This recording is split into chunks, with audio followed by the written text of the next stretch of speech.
What's going on, everybody? Welcome to episode 80 Nice round of number. the Core Podcast. It is a good round number, Johnny. It is. And I was shocked. I realised today. I know it's what, like 4 years now since we You know, started this all. I say today, I mean 10 minutes ago. But I think for a good round number, a good 80, I think it's good time to bring on probably one of the most passionate SOLIDWORKS user we've ever met. Definitely the most enthusiastic. Most enthusiastic, most passionate, and person who can wear the most swag at the same time. We got Mr. Yahya all the way from Egypt. Hey guys, Joining us. We got to hang out with Yahya at World, which was a lot of fun. And what really caught my eye with you is you running around the show looking like this. Every bit of SOLIDWORKS, it's almost like you never packed a bag. You just guaranteed, you know, everything you were going to wear was SOLIDWORKS related. So, Johnny and I, I've done a good 7, 8 worlds. You've done about 5, 6. 6-ish. Yeah, so this is your first 3D experience world. But for those that don't know you, those that haven't met you, explain a little bit about yourself, and we'll get into 3D experience world and all sorts of other awesome stuff. So just tell those that out there that aren't too familiar who you are and how you got involved with SOLIDWORKS in the community. Give us the download. Give us the intro. Give us your elevator pitch. Story. yeah, sure. So I'm Yahya. I'm from Egypt, by the way. And fun fact, I was actually born and raised in England as well, so maybe a bit of an accent here and there. Currently, I'm at the point between, I'm technically still a student because I finished my undergraduate studies as a mechatronics engineer, but my degree still hasn't come out yet, so technically still not an engineer, somewhere in between. But studies aside, I've been using SOLIDWORKS since I was 14, I believe. Yeah, that's coming up at 8 years now. And I'm pretty much active in pretty much any community that I find, online, offline, including, of course, SWUG, the SOLIDWORKS champions. Yeah, pretty much anywhere you'd find SOLIDWORKS, you're going to find me. Yeah, you're kind of becoming that household name. I was going through the platform and that stuff and just seeing your name pop up here and there, and I finally got to find out you messaged me saying, I'm going to be in the States, I'm going to be there at 3D Experience World. When are you guys coming in? And you were, I told you where to meet up with certain people, such as the Cad Monkey and all that stuff. But obviously, going to 3D Experience World, you get a lot of people like us and the other kind of hangouts that there is amongst the SOLIDWORKS community and groups kind of hype you up about World. What was that hype versus the actual thing like? I always heard about World for okay, flashback. The first World I attended was 2021. That was the first virtual World. And 2021 and 2 and 3, I attended all 3 of them, but all of them virtually. And I kept hearing about how great it is, how cool the hype is, how this session is super cool, how seeing people in person is great and everything. And I was like, yeah, but I want to try that myself, And then 3D Experience 2024 came, and I got the opportunity to be there.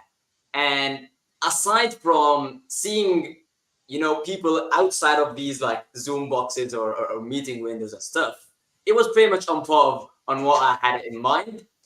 Besides anything that I schedule, if I schedule a session or a meeting or anything like that, the moment I got there, I just throw my calendar aside because I started going everything just on the go. Yeah, I mean, you do learn so much at World, and I think having that prior connection, like speaking to people beforehand. When I went to my first, back then it was SOLIDWORKS World, I knew one person. Same thing as Johnny. Johnny knew one person. But, Not each other, right? Sorry? No, wasn't Kirby. Not each other. We met at World. Yeah. So, yeah, I knew Rachel, and then Johnny knew Luke. But because, we were kind of brought in and we knew someone. That person introduced us to the next person, introduced us to the next person, and by the end of day 2, I was a user group leader, basically. So the opportunities are endless, and getting your foot into that network, spreading it around, and starting to meet everybody. I mean, everywhere we saw you, you were just speaking with people. You had the biggest smile on your face. You went to all the events. You made the most of it. Was there ever like an hour that you just were doing nothing? No. Even when I was going back to the airport at the end of the day, I went back with another champion, Theodore, and we kept chatting about everything on the way back. So even while I was going, from the airport, the moment I arrived in the States, I got my phone out and I started messaging Luke and started messaging you, because you're the guys that I knew that were coming early a bit, and say, okay, what should I do? I was just getting into the mood the moment I put my foot in there. Yeah. No, I totally agree. It's that, where do I go first? And you said you're at the airport with Theodore. Yeah. Yeah, because he's just popped into the chat there, so he's watching, and gives a good opportunity to say hey to everybody that's hanging out with us here today. I see we got Eric Beatty there. There's Todd. Good crew. What? Good crew today. Yeah, Shorgy. Joe Lance. Butcher this one. You might have to help me out this one, Yahya. Fawizi. So yeah, I got Joe Lance is also there. Everybody's out hanging out, coming to see you, the star of our little show. But if you were now to go and speak to people that haven't been to World, now you've been to a in-person World, how would you tell them, or what's words I'm looking for here, Jonny? How would you get them excited? Yeah, how do you explain the hype? How do you say it's worth it? There we go. How do you make the journey worth it for people like me and you and Kirby down there? On one side of it, it was really good for me to already know pretty much everyone that I met over there before I even went there for like 2 or 3 or maybe even 4 years. And then the moment I see you, I just put like a face to the name, For others, I would say it's more like an in-person SWUG meeting, but on steroids, So instead of like 10, 15, 50, 100 people showing up at your local user group, you met with like 1,000, 2,000, 3,000. Obviously, there are 5,000, but how many can you meet yourself over there, And then just maximize everything you can imagine about the community and just put it on steroids, and there it is in front of your eyes over there. You want to see like amazing presentations and sessions, it's there. You want to meet people from all over the world and start talking about everything SOLIDWORKS, you're going to find that. You want to just have fun and then just some parties and drinks and stuff, there's also that. There's obviously the special event and all the things that go over there. So it's just everything just hyped up to the max level. And that's not something that you can pretty much express in words, You have to go with that to feel it. Exactly. I mean, Jonny and I always make the most of it. We use the jet lag to our advantage, which wakes us up real early. So no matter how late we stay out, and we make the most of every minute that we can be there to talk. And I was actually pretty lucky. So I came from Egypt. That was like a 17-hour flight, but I felt no jet lag whatsoever. And after I got there and went to the hotel and just put my things down, I changed and I went straight after that to meet Leonard in the middle of the night in front of the hotel, in the middle of the street. So I even didn't feel any jet lag, and that was the best opportunity for me to see, okay, who's already here? Let's go and meet them, because, I couldn't just wait till next day to Cat Monkey dinner or the day after when I meet them at registration and stuff. I just had to do something now. Yeah, you had to go and do it. I mean, there was the one night in Dallas. I went with a couple of people on the Super Bowl Sunday to go get tattoos. Just randomly we decided let's go do it. And like as we were about to leave, his name just slipped out of my head. It's not Todd. Josh Mays. Josh Mays, that's it. Another also really passionate person. He loves wearing red and all that. Yeah, he just turned up. It's like, I had to see this for my own eyes. I had to see what you guys were doing. And Johnny and I have done the same thing where we just like people messaging us, where you guys at? Where's everybody at? We're like, come to this place, and everybody meets up no matter the time. And Heather's joined us now as well. Thank you very much. But Yeah, I mean, like Joe I think said at earlier, like 4 a.m. I went out of the hotel and just wandered in the streets to like maybe like a mile or two away to go and meet another Egyptian SOLIDWORKS champion and user group leader as well. That he arrived like a day earlier, Muhammad Hussein. Yeah. And then I went to meet him like 4 a.m. You know, because as I said, it's not easy to know that, okay, these people are all here now, but the fun is starting tomorrow. And I'm sitting in the hotel room saying, okay, what am I going to do right now? There's nothing to do. Let's go and do something, you know? yeah, and like Dallas doesn't have as much of a nightlife as Nashville did. Like Nashville had a place where you can go and have breakfast at 4 o'clock in the morning if you wanted to. There was always something to do, but you know, if you really want to meet up with people, it's very easy. You go out, you go and do it. You just, you know, everybody's willing to have a chat. Everyone's willing to hang out. I mean, like Heather says, I've seen of some of you all coming in when they're about to head out for a run at 5 o'clock in the morning. That's always fun. I was actually planning on joining Joe and those who went running early in the days, but pretty much on every single day, I got myself busy, even at that hour in the morning, doing something. I mean, yeah, there's, you know, you got the people that like to stay out late, they're out there. And you got the people that want to be up really early, they're out. And it's that lovely crossway, and it's a glorious time of the morning. Yeah. But I think this is a good point to discuss what we were drinking tonight. If those that don't know, we play a little game. Essentially, the vibe of what we try and create here is if we're at a bar at the end of the day at 3D Experience World having a drink, whether it's a glass of water, double neat Jack Daniels because it's been a long day, or just a beer, you know. You're someone you would like to share.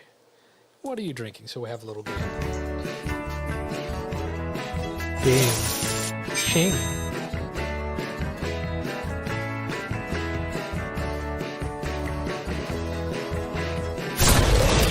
What are they drinking?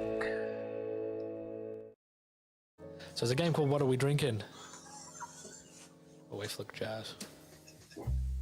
So we'll start with you, Yahya, as our guest of honor. Tell us, what are you drinking?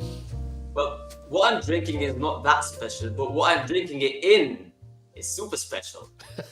So this is just some water, you know. I didn't remember to get anything to drink, but I said, okay, how can I make it as flashy as possible? So yeah, bragging rights. He's on brand. I like it. I mean, you know what, fair enough. I've got my Dasso water bottle over here that's empty. Poor shark. You know, like, poor shark. I couldn't find my SOLIDWORKS notebook, so I got my Pokemon notebook out right now. So It's not SOLIDWORKS. Yeah. But Jonathan, what are you drinking tonight? And for those of you at home, let us know what you're drinking at home, whether it's coffee, wine, or Water. You're 5 on o'clock water. somewhere. Well, I've got a treat today, Kirby. I've gone more exotic than the recent stellar epidemic I've had. Yeah, it has been a while. Oh, even a nice little. Oh yeah, crystal that's glass. acquired glass. Lovely, like it. So today I've got a wild turkey bourbon. Wild turkey bourbon. Is it just neat? You haven't put anything in it? I've got nothing in the house, so yeah, it's neat with a bit of ice. Well, Todd Blackshear's drinking Crystal Light. I assume that's a water. Green SWUG tea, is like drinking it. green tea. Fwazi's drinking tea. Very English in you. But I've just got a classic Jack and Coke. There's a shocker. We should take betting odds on whether you've got a Jack and Coke or not. I tell you what, I had some of the barrel proofs the other day, and that was fire. That burnt my throat. It's not blended. No, I had to. I took, one, not as much as was in that glass, but like had a little bit, and yeah, that kept me bubbly for a bit more than I expected. But I mean, so yeah, you're really passionate about the community. Theodore, I'm outside waiting for a couple of friends to have some beers. Eric, Coca-Cola as usual, full sugar, and Joe Lance is drinking water on the rocks. Lovely. You know, it's still midday in America, so I hope you guys are going to get on it later. But yeah, you are very passionate about the community. You're very passionate. This feels very weird. There we go. That's better. Don't put us through. It's like Ant and Deck. This, you can't put us the wrong way around. So you're very passionate about the SOLIDWORKS community and the sharing. We got to see that firsthand. How did you get? What makes you so passionate about the community? How did you get involved and more in depth? How did you get your little fingers into this pie that is the SOLIDWORKS community? Yeah, so it starts with how I started learning SOLIDWORKS in the first place. So as I said, I started way back when I was like in school, and back then the only resource I had to learn was, you know, like the built-in tutorials that come with the software and searching online on the forums and stuff. And at the very beginning, you just start like being the shy guy that just reads what people are posting and that's it. And one by one, you've got your own question and nobody's asked it before, so you post it, and then people answer and a discussion starts, and you say, okay, that's easy. Let's start doing that more and more. And as time goes by, you start answering people's questions, and just from there, you don't even notice it. And what started as like being active on like one community, which is like GrabCAD, that's what I started with, is now like 5 or 6 different platforms, whether it's like Facebook or LinkedIn, or obviously the 3D Experience platform that's got the 3D Swim communities. So it just starts growing from there. You know, people help me learn and improve myself and get to where I am right now. So I actually feel joy when I'm doing this. It's not just like, okay, people help me, so I've got to help them back. No, yeah, obviously that's one part of it, but the other part is that I do feel joy. I do feel happy when I someone asks a question and I have no idea what they're talking about. Let me search about it, and then I learned something new. And this is actually something that I feel like I have to say a lot. Even though I am a CSWE, which is supposed to be the highest certification, I still do learn a lot every single day. Whether it's from me finding stuff in the software, but the majority of it is from the community. You know, whether it's like attending sessions, seeing people posting about stuff, and that kind of stuff. So it's like a win-win situation. I'm always learning, and I'm always helping others as well. Which is good. I mean, the community is very strong in learning from each other, teaching each other, and you see it a lot at 3D Experience World. It's that one place you actually really get to hear the reactions in the room when a new feature is shown off, or you're in a session and you know they show something and actually you actually hear they're like, oh, in the room. You know, it's gratifying, but at the same time it's kind of, when you get blown away by that, you're like, that's incredible. I remember in uni I used to make screw threads out of surfaces. That took very long, and it's because I didn't know there was a button for screw threads. But it taught me a lot about surfacing, and you know, and figuring that out took a lot of Googling and figuring out in the forums and all that stuff. And back to what you just said, that's something as well, which is usually when you're in front of your desktop or your laptop and doing something in SolidWorks, and you find something new, okay, that's cool and you feel happy, but sharing that with others, that's like a totally different level of happiness, you know? And what you just mentioned, I remember that at 3D Experience World, I think it was General Session Day 1 or 2, they announced that they were adding fillets to multi-body parts, and everyone was like, yes. And I was like, yes, I do want that. And seeing that everyone else was feeling like me. Jonny doesn't, because he doesn't do multi-body. You know? Not very often. I don't see the need to it. What's wrong with a good assembly? Yeah, I mean... You don't understand it, Jonny. I mean, multi-body part design, that's another thing, you know? You've got to try it, and you're gonna love it, trust me. Nah, I hate it. It's just it's a poor excuse for not having assembly discipline. Kirby, you're with me on this, right? Right. If there's one person you don't want on your side, it's Kirby when it comes to SOLIDWORKS design principles. I will build in one part, in a single part environment, and then individually save it, put it into an assembly from there, just to test it.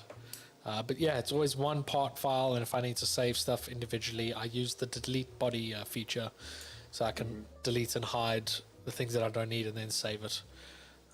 It's absolutely barbaric, but hey. If you ever watch Eric Beattie's presentation, Butcher's Knives and Bondo, the other guy's model, that is Kirby's model. Yeah. I had one of them at work the other day, Kirby, I do rename my and it made me sketches think and of you. features though, and I put them in folders and stuff. But I still love designing everything in a single part. Well, as Eric says, split that, buddy. STB. I was happy to like supply Eric with as much data as he needs for the models that I made. But that's the way I taught myself how to design. That's the way that I know. There's nothing technically wrong with it. Yeah. It's just a challenge for anyone else to think, how has he constructed this? Yeah. You don't want to look at some of it. I've got paths with features thousands trees, of features. thousands. I mean, that's one of the perks of being the sole designer on your own projects, you know? Yes. Yeah, that's it. No one to have to explain stuff to, no one to revise stuff after you. If I do it like this and I know that this is gonna work, then it's gonna work. Just Yeah, it's simple. You know, who needs a fully defined sketch? No one's gonna see that. Too Tall Toby is coming. Don't say that in front of him, please. It's like the Beetlejuice Come with thing, his isn't it? ukulele. If you say his name 3 times, he appears. If you say don't bother defining the sketch, Too Tall Toby appears in the comments. Sings you a song. I mean, the song is playing in my mind for years, non-stop, on end, one after another. And I think like a couple of months ago, he released yet another song, and it was like amazing. And I just love. Okay, so I'm trying to forget the first one. Now you're releasing the second, and they're both playing non-stop in my mind. Kirby, I think Eric's got you figured out. Yeah, so I get paid per feature. Imagine that. Are you being a millionaire? I know. I mean, you should see. I had to build a sphere at work and put little holes in it. Or do you do At a some cube point, and slice I ended tiny up with pieces? about 1,300 bodies to make these holes. Because I decided, no, I'm not going to just cut them. I'm just going to create bodies, join them to a base, and then subtract it. But I mean, what I find interesting, and it's actually coming in from a lot of the comments about age. And I think it's very refreshing to see a young person so passionate about the community. It makes, I'm sure some of the people who've been around, I know Eric's been around since 95, that this community is going to be perfectly fine, well looked after by people who are just as passionate about them.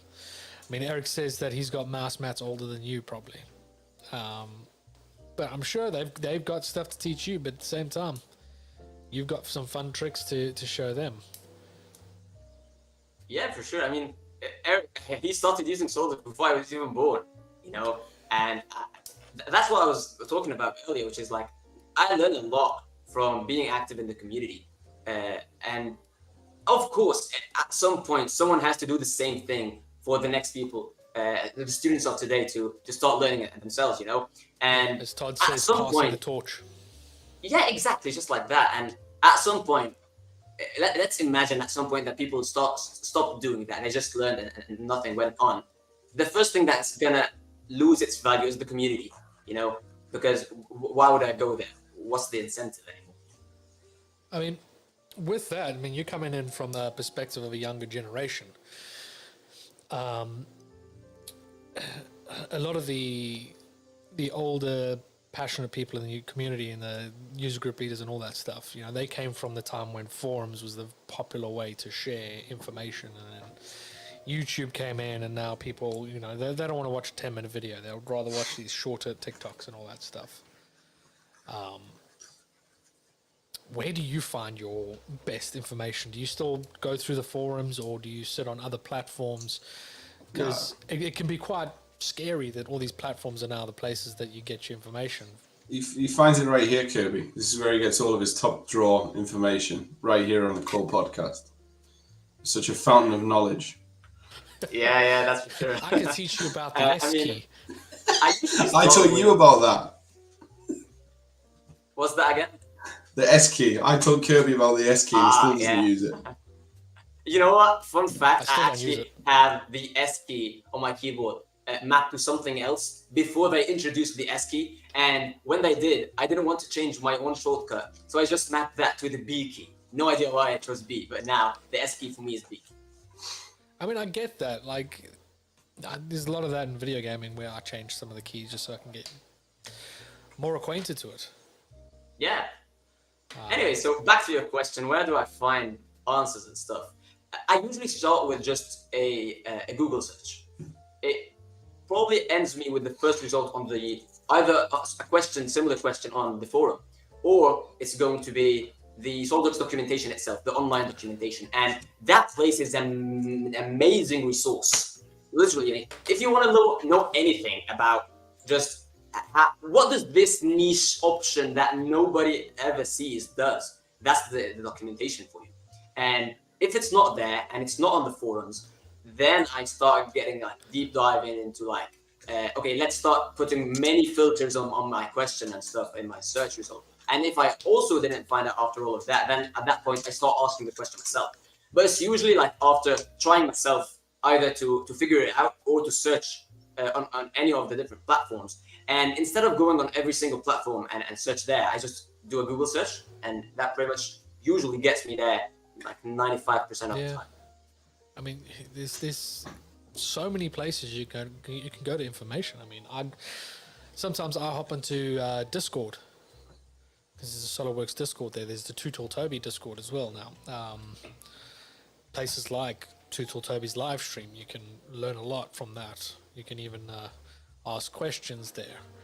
There's the user group network that I found is also quite useful, especially the virtual meetings and that stuff. And you know, being part of a champion is kind of gets you into some even more information and even beta test stuff.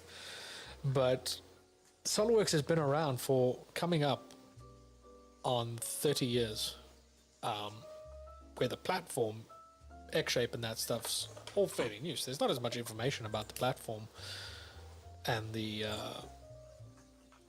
X-Shape and that stuff. And I find that's where I struggle the most. Mm-hmm.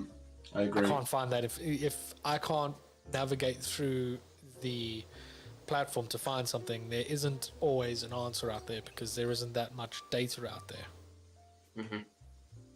So that's where I for the platform for me, I discovered that there's actually documentation for it as well, online documentation for pretty much all the X apps. Oh, there is.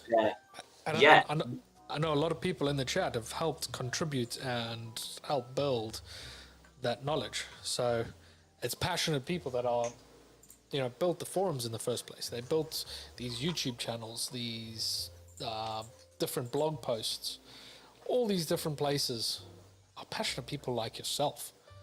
Just out there being like, someone's asked them a question and they're like, I don't know the answer, or, oh, you didn't know that? And then they're like, something like, oh, I couldn't find anything online. And they're like, cool, well, I'm going to put that online. I did that with the SOLIDWORKS dark mode video. How to turn your SOLIDWORKS into dark mode, because I found that through someone. I was like, there's none of this online, and I made a video about it, and people are like, this is great. Jonny doesn't like dark mode. I do. I'm converted. That's another thing we're going to disagree on, Jonny. No, I'm converted now. Usually every day. I've got dark mode on anything. Literally everything is dark mode. My browser, my Facebook, my social media, all my social media, even LinkedIn, and obviously SOLIDWORKS. The moment I upgraded to SOLIDWORKS, I believe it was 2020 that supported dark mode. I got everything dark mode, and even the viewport, the graphics area, I got that as well. A dark background. I don't do it like a gradient, and I don't do it with like a 3-point view and that kind of stuff. I have got that dark as well. And fun tip, actually, I've got it to the exact same RGB value as the dark mode of the toolbars and the menus and command manager and everything. So when you look at it, you think that it's all the same color. Oh wow, I've got a slightly different tone. Yeah, But I mine's did it in slightly lighter. 2019 where you had to do a lot of the back end settings. What was that, Johnny? My viewport's slightly lighter than my toolbars. I But I saw did, someone- I did know that Eric Bay, he would be an old school. Eric, do you use the old color combinations for the icons still, or have you converted to the new edition? Didn't they switch them back to the yellow and green? No, What is you've it? got choices now. Oh yeah, I Yeah, you remember can that change was, it. That was That was drama. revolutionary. When they changed the colors of the icons. Oh yeah, Viva That la upset some Revolution. people. I'm sure many of You those know, actually, people fun are right fact: the first edition of the first release of SOLIDWORKS that I used was 2016, and that was the year when they switched to the new light gray and blue instead of the yellow and green. And since then, the SOLIDWORKS that I've always known is the light blue and the light gray and blue, Yeah. and that's why I still use it till this day. Yeah, we- like Todd says, there were riots in the streets after the running of the nerds. They ran through the hallways and picketed. Yeah, how dare you? Honestly, I started SOLIDWORKS like a few years before they changed the colors, and I'd learnt all the icons, and then all the colors changed. It didn't agree with me at all, but Yeah. I've accepted it. I mean, I felt indifferent about it. There was nothing. It wasn't like. I was just like, oh, they've changed it. Cool. No, you don't understand political history, Kirby. I just went with it. I was like, cool. That's where we're going. Yeah, I think some other people within our audience and crowd will have had a picket line outside of the White House. Oh. Told them what they thought. Picket line outside of SOLIDWORKS head offices in Waltham. Yeah, One point that I heard that last week or something is that the new icons, when they get added with the new color scheme, and that means that if you're using the old color scheme, the one with the green and yellow, if there's like a new feature like the stud or something, only that icon will be in the new color scheme, and everything else would be the old one that you chose. So, tell yeah. you what though, I bet beta testing that year when they changed all the icon colors was a tense room. I can 30 imagine. power users locked in a room, open SOLIDWORKS and see the icon color has changed. Expletives will have been flying. I can imagine. Maybe it's before. That's why they introduced beta testing. Yeah, maybe. We won't do that again. I mean, but we were speaking about Toby earlier, and he's got an awesome tournament that he always runs.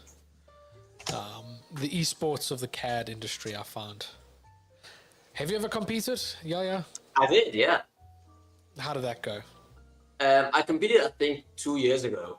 I won my first match. The second one was against Tom Smith. Oh, right, yeah. Yeah, he won the Too Tall Toby challenge before, and I believe he also won Model Mania before. We played 3 games. I won, I believe, the first one. He won the second, and the third one he won by like 2 seconds or something. It's still very impressive. I mean, I watch that kind of stuff, and I can get like some of those models. I'm like, yeah, I can probably knock that out real quick. But it's just impressive watching people like, I think it's Ivan, who 3D models with no UI. Yeah. Just a viewport. That's it. Everything else is just shortcuts. Man. Nah, Kirby's struggling with the S key. Take away his toolbars and we're in real hot water.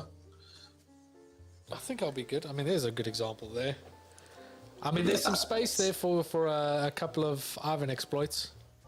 Yeah, there is. Yeah. So he started setting up these practice modules as well now. I noticed the other day, where you can he re-releases some of the old stuff in 3D models. Then you can 3D model them. I actually might give them a try. Yes, I might set my apprentices away with it. I know I competed once, but that was a special episode of the Core Podcast where Jonny and I competed. Kirby beat me. I was not happy. like, I kicked your ass. But didn't your SOLIDWORKS crash? Yeah, it did. It crashed halfway through, and I had to restart, and I still wasn't a million miles behind. You know what? To be fair, I probably should have waited until you got it booted back up again. Yeah, he just kept going. I kept going. Yeah, fun fact actually, on my very first game, I totally forgot about the units. And I'm from Egypt. We use the metric system over here, so everything's in millimeters. And then I was just modeling, and after I finished, I got the mass, and it was like 0.000. And I was like, well, that's not right. And then I checked the print, and then it said inches. And as you guys know, if you just change the unit from the bottom right corner, that doesn't really change the unit and preserve the value. That just converts the value to whatever unit that is. So I already have a macro that would just multiply every single dimension and every single value with whatever number that you want. So I went ahead and to run that, and SOLIDWORKS just hung up. No. And then I waited for a moment, and then it got back and revived. So I tried it again, and it hung up once again. And okay, I said, okay, that's it. I'm just going to use the scale feature, and I just used the scale feature to multiply it by the factor to change it from millimeters to inches, and I won that game, and that was amazing. That's really smart. Like I probably would have quit, just walked away, just left. Well, there we go. Another one. STB, scale that body. What a multi-use thing. So I don't know if you know the history of STB, Yahya. Mm-hmm. It stands for spin that bitch. I should really make a soundbite of this. Jonny and I were doing some interactive 3D modeling, and we were doing a revolve. So I was about ready to revolve, and Jonny piped up, "Oh, spin that bitch." That's led to STB, where there's been quite a few of them. There's been a lot. I mean, you know, we keep berating Betty to write a book. Yeah, stab that B key. Yeah, I might do an for that STB dictionary. Split that body. Scale that body. Yeah, Eric's pretty good. He's pretty good with these acronyms.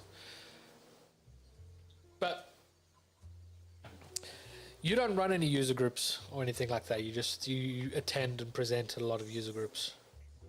Yeah, I've wanted to run one for a long time, but between my studies and the community work that I do, I found no time to do that. But I do present at a lot of user groups. I think I'm presenting like over 30 right now. I think you got one coming up, or you just had one, I think. I was looking at your LinkedIn. I had one like 2 weeks ago, and I've got one this Friday as well. And I've got some in August. I pretty much like plan it like for like 2 months ahead or something. You know, I'm always trying to so let's get back one step. 2 or 3 years ago, I started using the animations like quite extensively. And animations as a topic, or let's say motion studies as a topic, is not widely used. And when it is, it's not really, you know, people don't give it that much of a thought. They just, okay, next, as if they're installing the software or reading the user agreement. Next, save, that's it, you know? And you pretty much end up with this like bland animation style that everyone has it, where it's like low quality, low FPS. It's usually very short and very wide, and it doesn't really look that good. And there weren't many resources out there at the beginning. So I started tinkering and going, okay, what does this feature do? What does this option do? And so on. And one by one, I started challenging myself. And one of the inspirations for me at that time was Virtual Flat Cat, Rob Maldonado. He was also doing his CAD model of the day at that time. Yeah, that was mad what he was doing. I think it was like a month or so. He started making the March month of mechanical madness or something like that, called the MMMM, where for every single day for the month of March, he was just posting mechanisms, you know. And since they got motion included, there was always some animation involved. And okay, why not? Let's do this as well. And I started doing like focusing more on animations at that time. And at the end of the month, I posted them all in a single post and just forgot about it. A couple of hours later, that post got like 190,000 views on LinkedIn. And then the whole system started commenting and reaching out and saying, okay, we're gonna feature this on our social media channels, and I was like, oh, go ahead. And then one by one, I started getting to be known as, okay, if you've got an animation question, go to Yahya. And I've got many people like forwarding other people's questions to me. And at that time, I said, okay, let's do something formal, you know. And I sat down and I got a presentation ready for SWUG meetings, and I started presenting at user groups. Everything was virtual at that time because the nearest user group to where I live is like about 150 kilometers. And I did actually present that in person later on, but at that time everything was just virtual. And the cherry on top was 3D Experience World 2022, which was also virtual. When I presented there, also on animations, and that was like what established me as like, okay, this is what I'm gonna keep doing because this is something I love, and this is something that from the feedback I'm getting from other people, they also want to know more about this. You know, people usually don't know that they need to know something unless you show them what the results can look like. And that was the main thing I was working on, comparing, okay, this is the 7-second animation that you're going to do.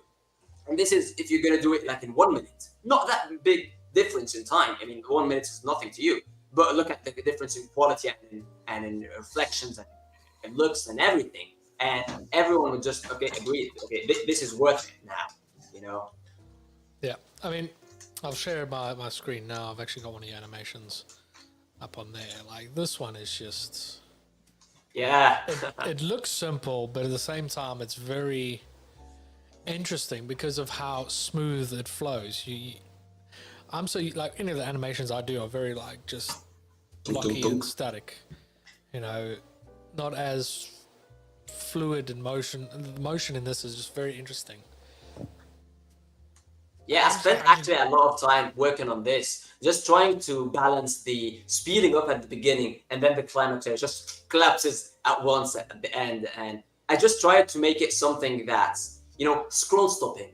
When you're just scrolling on Facebook or Instagram or LinkedIn or anything, and you see something, I wanted it to catch your eyes, you know, because after all, this is just a laser cut lantern, nothing fancy about the model itself. But what stops you and makes you want to look at it is the way it's presented, the animation itself. I mean, what makes it more like mind-blowing is when you actually take note that this was done in SolidWorks. Yeah. Like, often you see little animated things of 3D models and that stuff, but you know, if you've used SolidWorks long enough, you recognize this environment immediately as all the, you know, the shapes and the shaders and that as, hang on, this is SolidWorks, this is something else. Yeah. This is not just some Blender animation.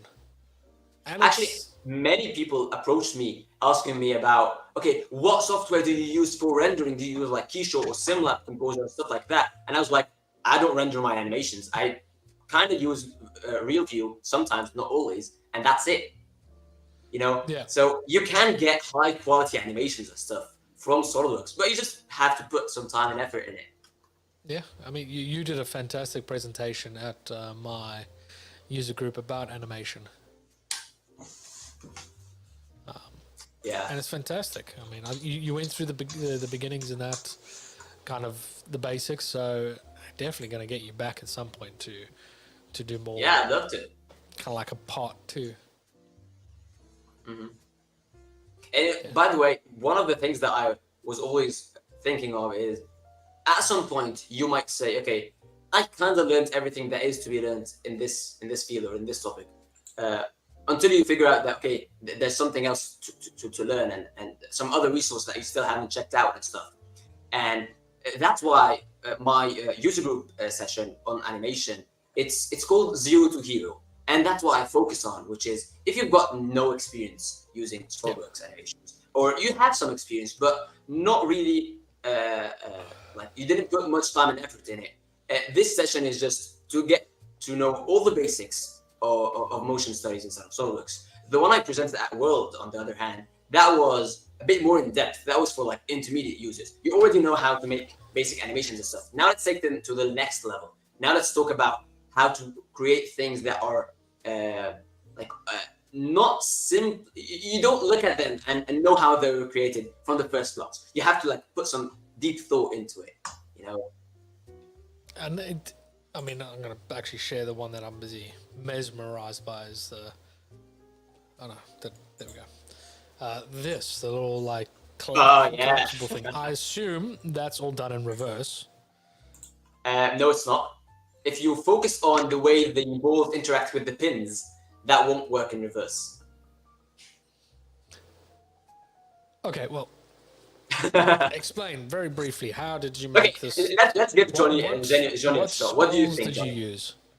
What do I think? I think you've got a lot of time, mate, because I haven't got the patience for that. And it looks horrendously complicated. I was going with Kirby's approach.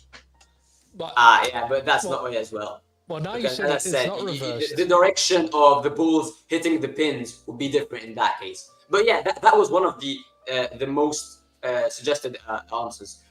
You know, the issue, I will say how I did it, but just a disclaimer.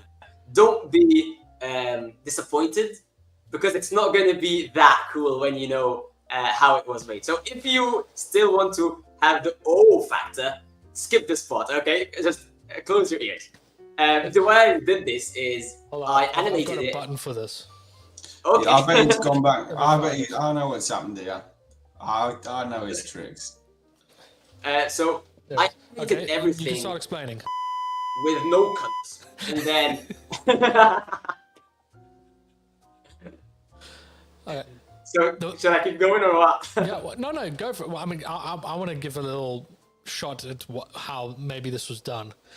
Yeah, for sure. You chucked all the balls up there in the top, you dropped them, they fell into the little boxes, and then you just selected the ones in the boxes and you colored them. Yes, Yeah, exactly. that was my way. Yeah. So one cool thing about animations is that you've got the timeline, and you can do any changes at any point, and just drag those changes to another point. So what I did is I ran the simulation with no colors at all, everything like the default gray color. And once everything got into its own like portion, I started coloring these, and I got the color key points at the very end of the animation. So all I did was just drag those and put them at the very beginning, and ta-da, the balls are colored from the very beginning. Yeah, I mean, but that's the kind of thing. Again, you look at this, you're like that SolidWorks, and you know, people that have used SolidWorks are going to spend some time watching it over and think, how is this done? Like we've literally just done now. And how many views did we give this thing now? Because it's just been playing back and forth. Yeah. And that's one more thing. I'm glad you noticed it. So for this animation specifically, it's not really looping, but most of my animations, if you've noticed, I try to make them looping animations. It's going to be like 2, 3, 4 seconds max long, but the start and the end of the animation is the exact same frame, and it keeps going on and on and on. And at that point, while you're just sitting there thinking of how did he create this animation, or how can I do this animation, you've already watched it 5 or 6 times. Thank you. You're welcome. It just fascinates me. I mean, I found your little album now. Yeah. Of goodies. I have to say, Eric in the chat has been entertaining me a lot today. If you've seen me laughing in silence, some of his STBs are amazing. I've seen that, yeah. It was making me laugh. Yeah, we got Strewed That Bitch, Sweep That Bitch. For a loft, there's a Swoop That Bitch. For a fillet, there's Smooth That Bitch. For a chamfer, there's a Shave That Bitch. Well done, Eric. +1s. But yeah, this little album that you've got, like, this one is very simple. I want to venture into assemblies to experiment with this. I even want to like just model this and 3D print it it just looks so satisfying. Yeah. And this is one of the things that I'm mentioning. I mean, for this animation, it doesn't have to loop. You know, I can just show it at different positions and that's it. But having it go through all 3 positions and come back again and do that just adds a different effect to watching that animation, you know. And this has nothing to do with the 3D model or the CAD model itself. The model is the same. As I said before, it's just the way you present it to others. That's the way you grab their attention and make them like, okay, how did he do this? And stop and think about it. Yeah, I mean, I've no clue how you compress the spring. It's probably really simple. Fun fact, actually, about this one. This one, I got the idea while I was in a lecture at uni. I was just sitting there, and you notice that slot in the green pin or the green pointer. So that slot was actually just a hole and a pin, and it was drawn like that in one of our textbooks. And I was sitting in the lecture, and I was like, no, that's not going to happen. That's not going to move. And my friend was next to me, and he was like, what are you talking about? And I'm telling him, this mechanism will never move because this needs to be a slot and this needs to be this. And he was like, what? And I got home that day, fired up my laptop, and recreated it and posted it in the group of the whole class. And I was like, okay, guys, by the way, this is how it should look like. This is what it should do. That's, yeah. I mean, just having that foresight. Yeah.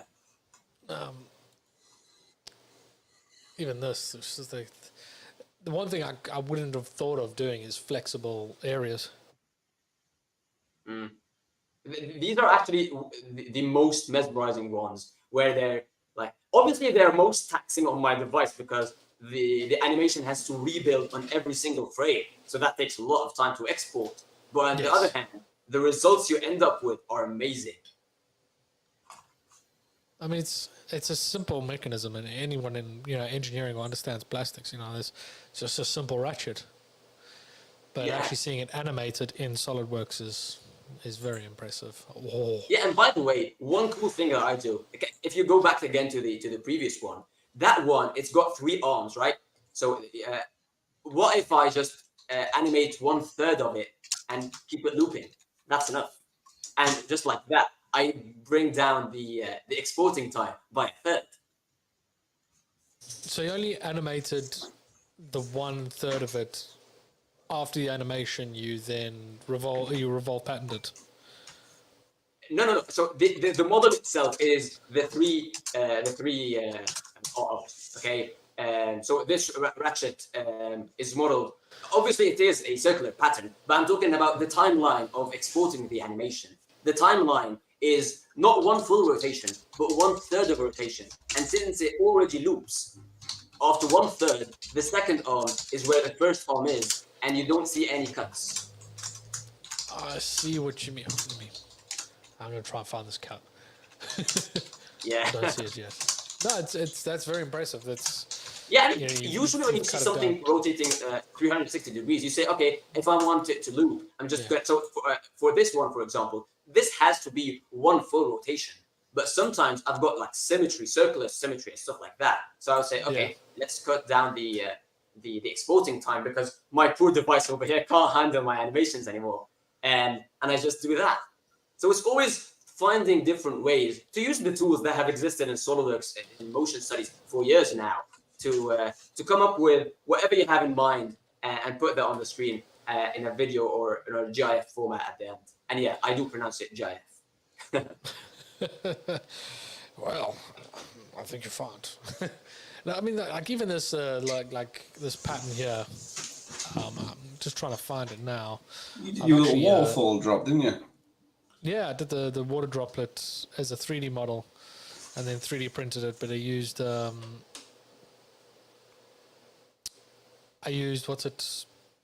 assemblies to make sure it all work. Mm-hmm. Just need to find which one it is. Ah, there it is. Ta-da. Yeah. So that's the one I made, and I put it together in assembly. See, Johnny, I can use assemblies. But here's an example. I only needed to assemble 1/2 of it to test. He loves a mirror. Yeah. Well, I 3D milled it, but because it was all repetitive, left and outwards, I only had to assemble 1/2 of the whole thing. And that was to test to make sure that how high to make this little bar and that stuff. So it's a very simple model, but the idea of this is pretty similar to what you've done with a lot of these animations. You've given people ideas or inspiration of kind of people look at this and be like, I want to maybe 3D model that. I want to experiment with that. I want to print that. Yeah, actually, many of the animations that I've got over here, including the iris box you just showed, that one, I got many people asking me for the files, the STL files, to print them themselves, because the moment you see it and you see, okay, this is actually a simple model. It's like got like 5 or 6 pieces. why I've got a printer at home. Why can't I print that and have it in front of me? And it's a great way to, as I said once again, it's a great way to present your models and grab attention to it. It's a black magic, the animation side of things. Oh yeah. It's really This one was actually a fun one. You know the chocolate trick where they seem to do these cuts in the chocolate and shuffle things around, and you end up with an extra piece. I've always wanted to know how do they do it, and then a quick Google search, and then I figured out actually the piece that they take is actually spread along the whole length or the width of the chocolate bar. So I wanted to prove it, and I created this. it hurts my brain. I know it's distributed differently, but at the same time, it just doesn't make sense. Yeah. It does make sense. No, when it moves into the second position, Johnny, there's less chocolate. Where does that extra chocolate go? Well, that's the one that you eat. When it goes off the screen, the bottom block disappears. And then along the bottom is where the bottom block would go if you melted it down. Exactly, Johnny. Oh, it's magic. Sorcery. Yes. It's not magic, it's simple area. It's not 3D, so it doesn't work in my brain. Yeah, and see, that's what I'm talking about. This like 3 or 4 second animation, and we've got like spending like a minute or two discussing it and thinking of how it's possible and how it can be created. Yeah. That's exactly the passion that I see in people's eyes when they see these animations. Yeah, I mean, I'm going to shock you with one of my 3D models, and it's I'd love to see those. It's a dice. Careful now, Yahya. Am I sharing a window, or let me reshare?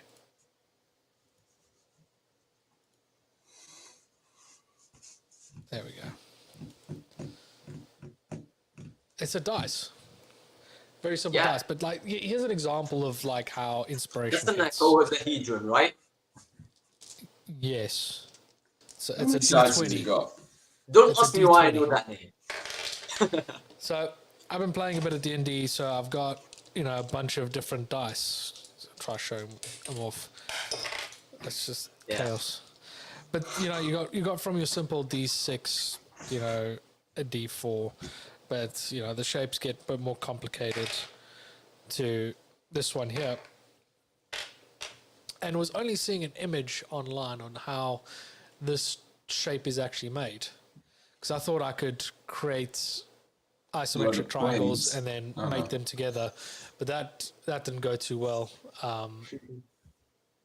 Most people look at a D20 because it lands on a face or something like that, or they look at it like that kind of shape.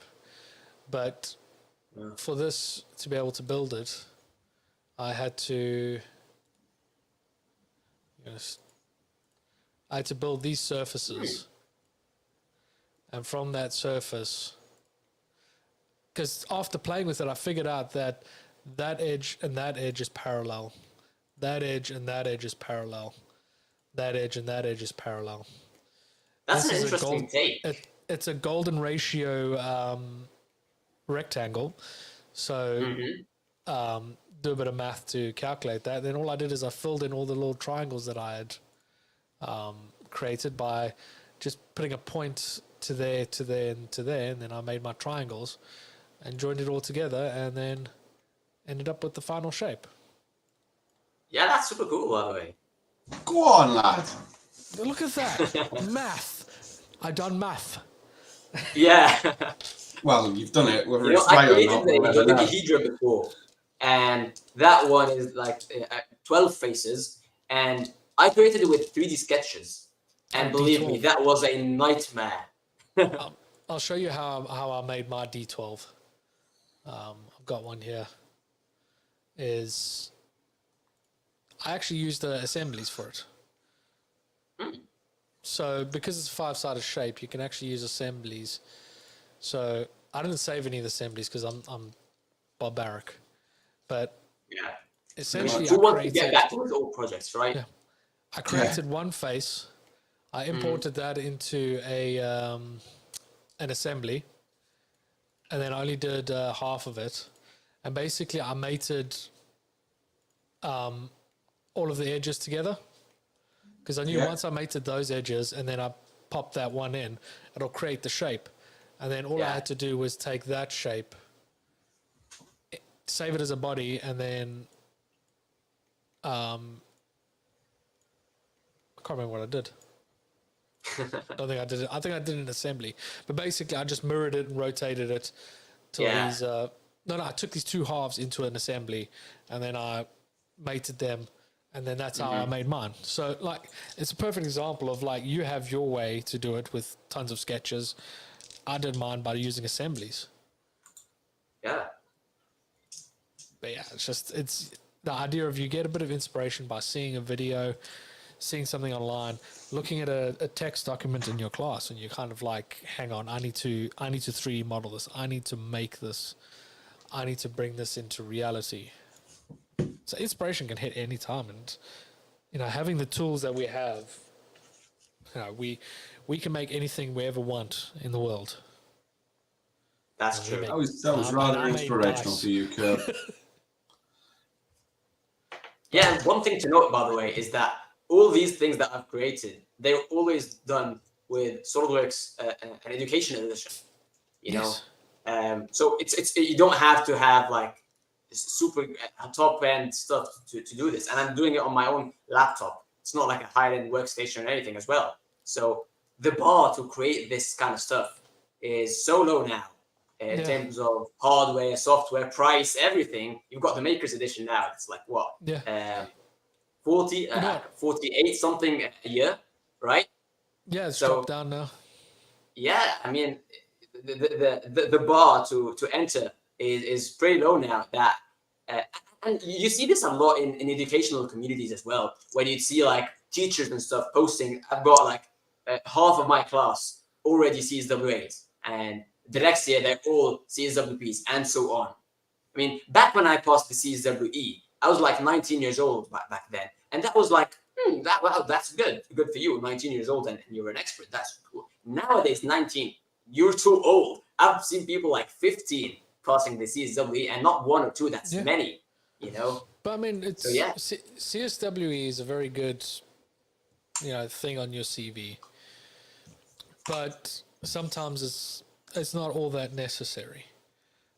It's very educational. I found because I've only got the CSWP, I actually learned a lot about that because I'm mostly self-taught. I didn't know about configurations until I did an exam, and I had to learn about configurations, how it all works. So I have an understanding of how it works, but I never really use it. But I use it daily. Yeah. There you go. Where's your CSWP, Johnny? Don't know. I tell you what, Yahya's actually got documentation on how to pass your exams. Well, I need the segment 3. I still need to finish. Really, you still haven't got your P? We're gonna work on that, Johnny. I don't have time. I'm a busy man. Every year we come around to this conversation, Johnny. I'm 2/3 of the way there. 2/3 now. We're getting there. But I don't know if you have any things you want to ask us or anything like that. I do, actually. So, in case you haven't noticed, from back when we met in February in Dallas, I've grown a bit of something over here. And I've been working on it. I really have been working on it. So I just wanted some pointers from you, Kirby. And the next on my list is Brad, of course. I mean, what he did, and what you did as well, in 1 year to go from shade to like, that's amazing. So I just want some pointers and stuff. How do you do that? Well, I've actually found it very interesting. When I was kind of between 18 to 25, I couldn't grow a beard to save my life. I could do the long hair. I've done the long hair again now. But yeah, it just took a bit of time to eventually, my beard was just like, okay, now it is time. Now I'm ready to flourish. Yeah, I think it's because I actually shaved, when was it, Saturday?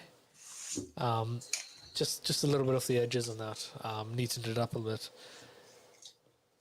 Hair grows faster when it's freshly cut. When it's wounded, it heals. So the more you trim and cut, it will start to grow. The other tip is don't shave.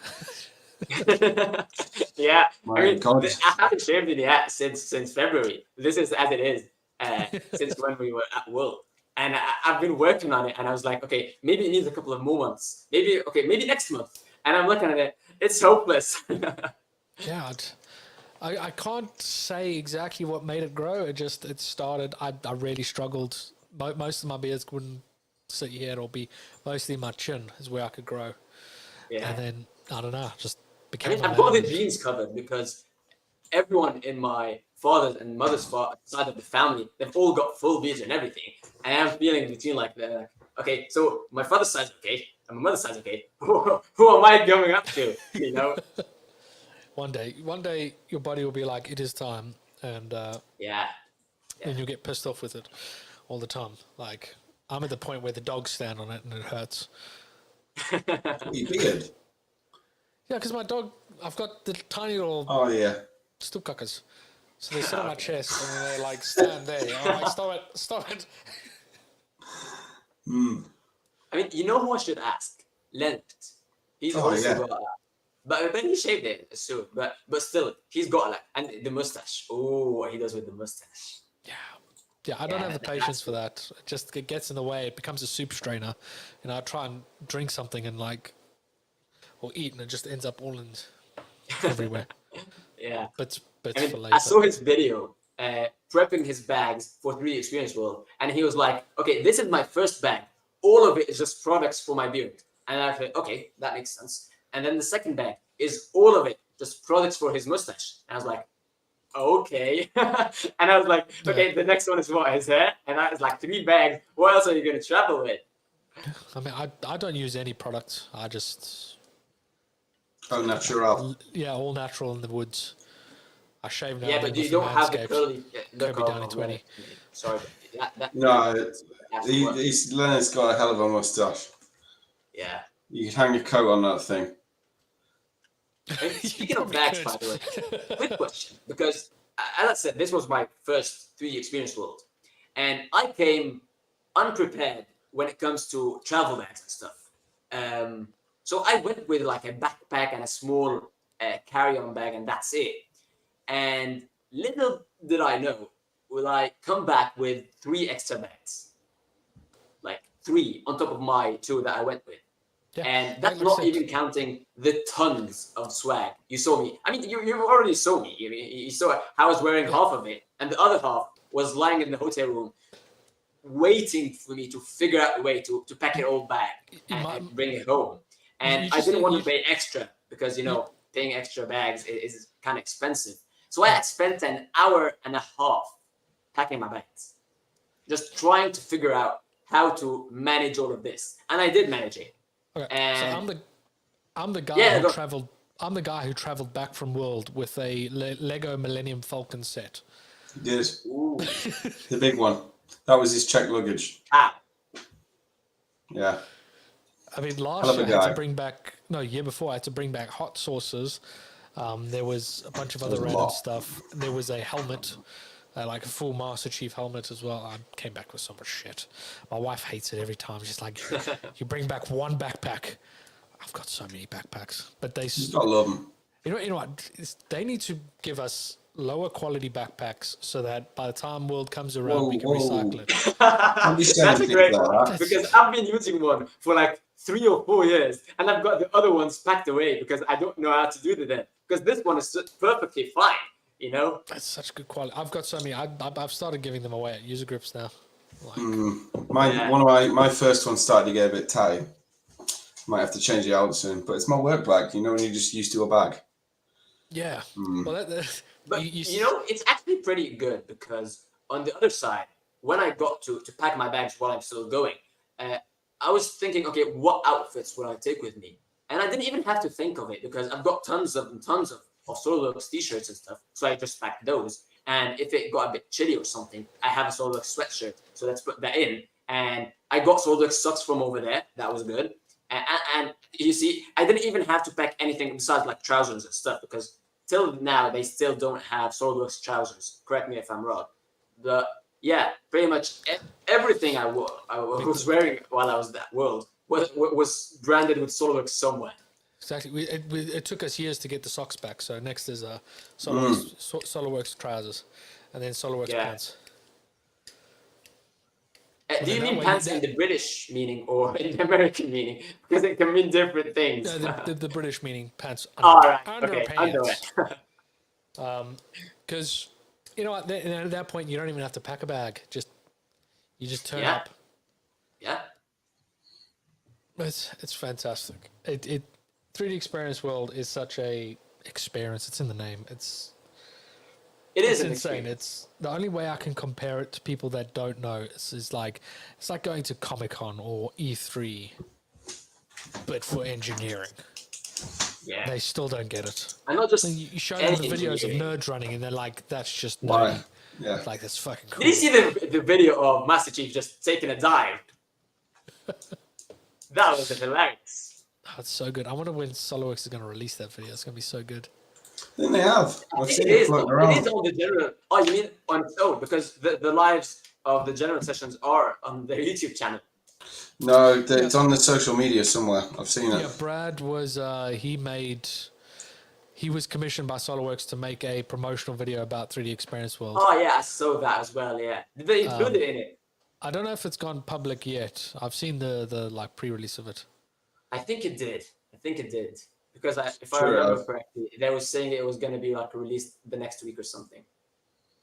Yeah. No, I think it's out. I remember seeing it. Yeah. I That don't was see it. super I've cool. gone back a couple of months now. I'm now at 3D Experience World and I don't see Brad's. Was it on that? Was it on? I'm sure there's something on SOLIDWORKS' channel. I remember seeing it. It's floating around. called Impact Props, I believe. That's what his channel's called. No, but this was a video he made to be uploaded to the SOLIDWORKS channel. Really? I think it was uploaded on his. Yeah, whatever. Yeah, he put the unlisted version of it on his channel. Ah, I see. Be good to see that. Ah, there's you. I'm just going through the channel now. Yeah. But I mean, You know what? That was actually another cool thing. I was like getting messages from my friends in Egypt who were watching the live and saying, "Okay, hey, move to the left a bit, move to the right a bit. There's a camera pointing at you. Hey, say hello to us." And that was super cool because after all, I got like front row seats. And when after the first general session, they went to the Hive. I was at the Hive as well. And it was super cool, seeing all these snippets of me. They're coming here and there.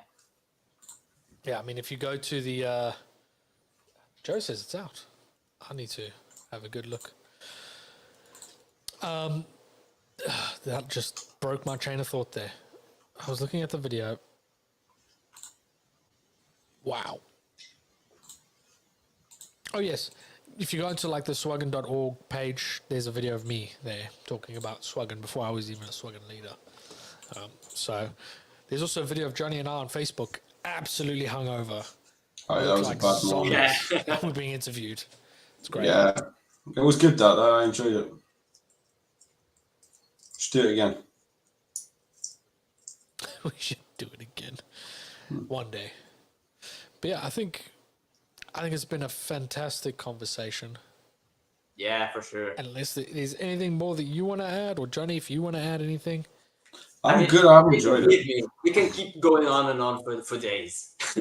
We can, and it's kind of one of the reasons why we did this, so that we can actually catch up outside of World. The only time we ever got to catch up with everybody was once a year at World.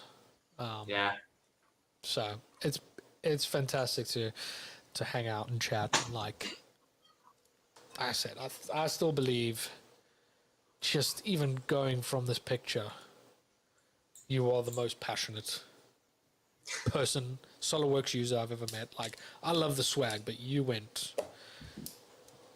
all out, wore as much of it as possible. Yeah. I still can't believe we got HP as sponsors for that. Madness. That was good, wasn't that, back in the day? But you know what's the best piece of swag that I got from there? Our t-shirt. Oh, this one. Oh, there we go. I feel like I Nice. should have worn one of ours. Yeah, I there it is. rolled in from work pretty late. I got my You know, extreme I was one. actually thinking, what should I wear for today? And I was actually considering wearing that I was wearing in the image. You know, all the pieces of the swag and the cowboy hat and the bandana and everything. And I was like, you know what would be better if I wore this? So yeah. I mean, that is both very good. I mean, who is it again that has the socks that we bought that we put online? Matthew. Matt Powell. Yeah, Matt Powell. Yeah. That was great. I wasn't expecting that. I was standing there when he was showing it to you, and he was like, "Hey guys, I've got you all my socks," and he was just like pulling up his trousers, and it was hilarious, you know. You know what? Surreal moment, that. We've wondered for so long who bought those socks. It was nice to complete the circle. Put a name to the socks. Yeah, put a name to the face on the feet. Yeah. I mean, yeah, if anybody wants to go and check out what Yahya is up to, he mostly posts around on LinkedIn. The link is down in the description as well. Go check him out. Very, very active on there. Posts a lot of cool stuff, cool animations, and when he is presenting around the world, literally. I need to get you back for part 2 of your presentation on animations. Yep, we're gonna do that. And Johnny, we're gonna get you the 3rd part of CSWP. Next year, you will have your CSWP. That's I need it before then. I've got to have it within a couple of months. I've got stuff to get cracked on with in life. No worries, we're gonna work on that. We'll get there, Johnny. We'll come So it's high up the list. High-ish up the list. You know, speaking of that, the CSWP, you know that there's now the CSWE party at World, right? It used to be the CSWP, but now it's for the experts. Yeah, we go. I mean, like, you did? Yeah, just because we don't have CSWE doesn't mean we don't have some powers above other people. There, Manish just came in, and I was like, you're not a CSWE yet, right? And he was like, no, I'm not. And I was like, then what are you doing here? And he was like, dude, I'm paid to be here. Yeah. Yeah, we came in a bit late this last year, but we got very late. We came in with 10 minutes to go. Ooh. Yeah, but we were at the it was Titans super of fun, by CNC. the way. It looked fun. We were at the Titans of CNC kind of meetup thing that Matt Clegg had organized. That ran on a bit longer than it should have. So, but after that, we all went down to the fake dive bar and had a good time. Anyway, yeah. If Good anybody, question, by the way. Did you get to see the Cybertruck that was parked outside of the Omni? no, Neither did I. Yeah, I mean, I only figured out when I came back. I was checking out, I think Mike Puckett's Facebook, and it was like a month after, and he was posting pictures about it. And I looked at the date, and it was like while I was there, and I was like, how could I have missed that? Because it wasn't just parked over there. They got the doors open, and people could come around and see and sit inside and stuff. It was super cool. Well, Tesla's a customer. Yeah, but at that time, the Cybertruck wasn't yet released to the public. It wasn't yet ready for purchase. So it was like... Yeah, I had... in my session, I had a couple of Tesla engineers. Cool. Yeah, I did meet some over there as well. They were actually working on the Cybertruck project. Yeah, they hadn't figured out the accelerators and how to keep the pedals on quite yet by the look of it. Wasn't it a bit of double-sided tape that fixed the problem? Oh no, they just put like a pop rivet through it in the middle and went, there's your 80 grand Cybertruck plus pop rivet. No problem. SpaceX pop rivet. Job's a good one. Excellent.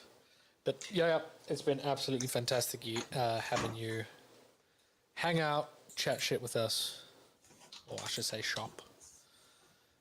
Yeah, guys, it was great, and we should do this more often. You know, this catching up and stuff, because once a year is way too long. For sure. We need to do another hallway hangout at some point soon, I think. Yeah, that's for sure. I'm always down for that. Maybe the next episode. Oh no, I've got something planned. When? For the next one, I've got an idea. My brain has come to life. I'm excited for this. +1. Don't get too excited. But yeah. So yeah, if you want to follow Yahya, his LinkedIn is all in the description and all that stuff. What a sidetrack. If you want to follow myself, I'm at KJ Designs 365. At Kessel Run Creations for my good handsome self. Lovely. You need to add some stubble onto that picture, Johnny. Yeah, I know. I need to change nothing. On Instagram, Yeah, we're at the core you podcast. can't tell. Contact. Facebook, we're at the core podcast with Oza0. Twitter or X. YouTube and TikTok, we are at the core podcast. So give us a follow there if you want to see when we go live next. Like I said, I'll say it again. Yeah. To me, you're the most passionate SOLIDWORKS user I've ever met. Thanks, man. You love it. You made the most out of your trip to 3D Experience World, and it's awesome to see. And I'm glad we could share your story and talk about your experience here. Just pure happiness. Us, we're a bit dead inside because it's a long day, but you were vibing. You were having a good time, and it's fantastic. Joe's had a fantastic time as well listening. Thank you. I've enjoyed it. Been banging. Yes. Yeah. STB. STB. I guarantee you there's an STB acronym somewhere here. I just cannot think of it. I don't have the brain power of Eric. But thank you very much, everybody that has joined us. Thank you, Yahya, for hanging out with us. We'll see you guys all in the next one. See ya. Bye. Bye. Where's the thing? You always